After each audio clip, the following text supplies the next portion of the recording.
নজর রাখলাম, একটু জেলার দিকেও নজর রাখবো। জেলাতে সেখানেও কিন্তু তাপমাত্রা কিছুটা বেড়েছে। আলিপুর আবহাওয়া দপ্তর যেমনটা জানাচ্ছিল যে বড়দিনের আগেই কিন্তু পারদ ঊর্ধ্বমুখী হবে, সেরকম কিছুটা হয়েছে। মানে যে শীতের কাঁপুনি ছিল সেটা আর নেই, কিন্তু মোটামুটি 10 থেকে 12-র মধ্যেই পারদ ওঠানামা করছে। বাঁকুড়া, পুরুলিয়া এবং ঝাড়গ্রাম, তিনটে ছবি আপনাদের সামনে আমরা পরপর তুলে ধরবো। তবে এই মুহূর্তে 3 জেলা থেকে আমার সঙ্গে 3 প্রতিনিধি রয়েছেন। পুরুলিয়া থেকে ইন্দ্রজিৎ রয়েছে, বাঁকুড়া থেকে প্রিয়ব্রত রয়েছে, আর ঝাড়গ্রাম থেকে রাজু রয়েছে। আমি প্রথমে একটু পুরুলিয়ার থেকে ইন্দ্রজিতের সঙ্গে কথা বলবো। ইন্দ্রজিৎ পুরুলিয়া থেকে রয়েছে। ইন্দ্রজিৎ, পুরুলিয়া, সেখানে শীতের আমেজ আমরা দেখেছি, প্রচন্ড ঠান্ডা ছিল। এইখানে কি মানে এইবারে কতটা বদল হলো? কারণ শীতের যে রেশ বা স্পেল, সেখানে একটা বিরতি আমরা দেখতে পাচ্ছি। সেখানে কতটা হাওয়া বদল হলো পুরুলিয়ায়? দেখো অমৃতা, একেবারেই যদি আমি এভাবে বলি তাহলে বলতে হবে শীত উল্টো পথে হাঁটছে। তার কারণ আবহাওয়া দপ্তরের যে পূর্বাভাস ছিল সেই পূর্বাভাস মতোই শীত উল্টো পথে হাঁটছে, এবং গত কয়েকদিন যে তাপমাত্রা ছিল 8 ডিগ্রি, সেখান থেকে আজ 10.4 ডিগ্রি হয়েছে। ফলে স্বাভাবিকভাবেই 2 ডিগ্রি তাপমাত্রা বেড়ে গেছে, এবং সেই যে ঠান্ডা ছিল সেই ঠান্ডা অনেকটাই কমেছে, এবং শীতের সকালের যে কনকনে ঠান্ডা সেটা কমে গেছে। কিন্তু ঠান্ডা রয়েছে এখনও, মানুষ আগুন জেলে হাত পা গরম করে নিচ্ছে, এবং সেই শীতের সকালের ছবিটা প্রায় একই রকম। তবে ঠান্ডা অনেকটাই কমে গেছে, এবং এই ঠান্ডা কমলেও পর্যটকদের ভিড় কিন্তু অযোধ্যা পাহাড়ের বিভিন্ন পর্যটন কেন্দ্রে আমরা লক্ষ্য করছি। বিশেষ করে অযোধ্যা পাহাড়ে পর্যটকদের ঢল নেমেছে, এবং সামনেই বড়দিন, তুমি যেমনটা বলছিলে সামনেই বড়দিন। এই ঠান্ডা যদি কমে আসে তাহলে মন খারাপ হবে পর্যটকদের, আর এই শীতকে যারা জেলার মানুষ যারা শীতকে উপভোগ করে তাদেরও খারাপ লাগবে। তার কারণ শীতের দিনে যদি শীত না থাকে মনটা খারাপ লাগবে। এবং যেভাবে আমরা প্রথমে তোমাকে যেমনটা বলছিলাম যে শীত এই আবহাওয়া দপ্তরের পূর্বাভাস মতো উল্টো পথে হাঁটছে, আবার জাঁকিয়ে শীত কবে পড়বে এখনই বলা সম্ভব না। তবে এই মুহূর্তে শীত অনেকটাই পরিবর্তন হয়েছে, তাপমাত্রার রদবদল হয়েছে।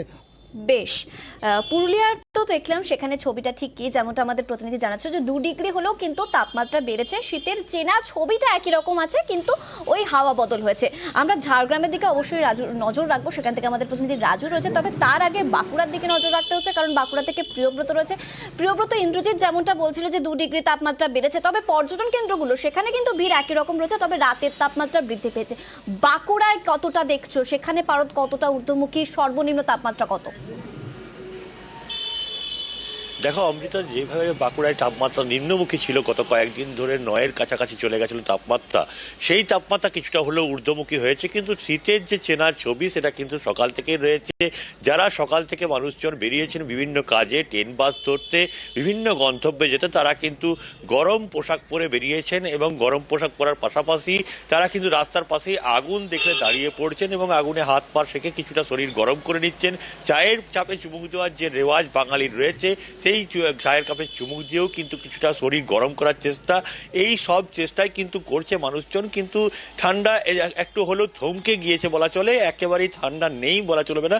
কিন্তু বাঁকুড়ায় যে সকালবেলা চেনা ছবিটা থাকে প্রতিদিনের মতো এই আজকেও রয়েছে, এবং আগামী দিনগুলো যেটা বলছে বিশ্বজিৎ বা ইন্দ্রজিৎ, যে কিছুদিন হলেও ঠান্ডা কিছুটা চলে যাবে, এবং মানুষ কিন্তু আক্ষেপ করছে যে ঠান্ডা যদি ইতিমধ্যেই চলে যায় তাহলে কিন্তু যে কনকনে ঠান্ডা 6-7 নেমে গেলে যে ঠান্ডা পাওয়া যায়, এবং পর্যটন কেন্দ্রগুলোয় মানুষজন ভিড় করে, শুধুমাত্র জেলার মানুষ নয়, রাজ্যের বিভিন্ন প্রান্তের মানুষজন, অন্য রাজ্যের মানুষজনও কিন্তু বাঁকুড়ার যেসব পর্যটন কেন্দ্রগুলো রয়েছে সেখানে ভিড় করে।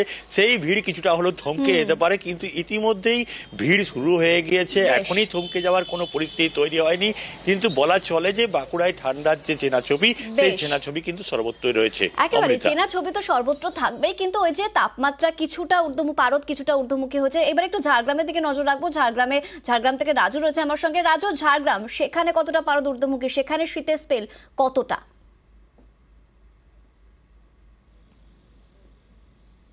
দেখো, ইতিমধ্যে পারদ সেই অর্থে ঊর্ধ্বমুখী হয়নি। গতকালও আমরা দেখেছি প্রায় 11 ডিগ্রি ছিল, আজও 11 ডিগ্রি রয়েছে। সেক্ষেত্রে তাপমাত্রা বৃদ্ধি এখনো পর্যন্ত হয়নি। শীতের প্রভাব রয়েছে, এবং বিভিন্ন পর্যটক কেন্দ্রগুলোতে মানুষও আসছে। ঠান্ডা উপভোগ করতে যেমন মানুষ বেরোচ্ছেন বাড়ির বাইরে সকাল সকাল, ঠিক সেই জায়গায় আবার আগুন সেকার ছবি রাস্তার পাশে দাঁড়িয়ে গ্রামগঞ্জে যে সমস্ত মানুষজন রয়েছে তারা ঠান্ডার থেকে বাঁচার জন্য আগুন পোহাচ্ছেন, সেই ছবিও উঠে আসছে। এবং জেলায় যে ঠান্ডার প্রভাবটা ছিল কিছুটা হয়তো কমেছে, কিন্তু সেই ঠান্ডা যে চেনা ছবি, সেই চেনা ছবি রয়েই গেছে। কারণ কনকনে যে বাতাস দিচ্ছিল কিছুদিন ধরে, সেই কনকনে বাতাসের দাপট কমেছে, ঠান্ডা কিছুটা কমেছে আমরা বলতেই পারি। কারণ যেভাবে পারদ ঊর্ধ্বমুখী হচ্ছে সেক্ষেত্রে হয়তো ঠান্ডা আরো কমবে, কিন্তু এই ঠান্ডার যে আমেজ, সেই আমেজ বাঙালির হারিয়ে যাবে। কারণ যদি ঠান্ডা কমে যায় সেক্ষেত্রে যে সমস্ত জায়গাগুলোতে ভ্রমণ পিপাসী যে সমস্ত বাঙালিরা রয়েছেন, তারা পর্যটক কেন্দ্রগুলোতে গিয়ে ভিড় করেন, তাদের কিছুটা হয়তো হতাশ হতে হবে। আর ইতিমধ্যে একেবারেই। জঙ্গলমহলের বিভিন্ন জায়গায় যদি দেখা হয়, বিভিন্ন পর্যটক কেন্দ্রগুলোতে মানুষজন আসতে শুরু করেছে। আর সেক্ষেত্রে যদি ঠান্ডার আমেজটা কিছুটা কমে যায় তাহলে হয়তো তাদের মনে হয়তো হতাশ হতে পারে। একেবারেই রাজু, একেবারেই ঠান্ডার আমেজ সেটা খানিকটা কমেছে এ কথা বলা যায়, তবে শীতের চেনা ছবি সেটা কিন্তু সর্বত্র মোটামুটি একই রকম। পুরুলিয়া, ঝাড়গ্রাম, বাঁকুড়া ভোর হতে না হতে কিন্তু শীতের আমেজ, শীতের স্পেল সেটা রয়েছে, এবং যত বেলা বাড়ছে অর্থাৎ রাতের তাপমাত্রায় খানিকটা পরিবর্তন।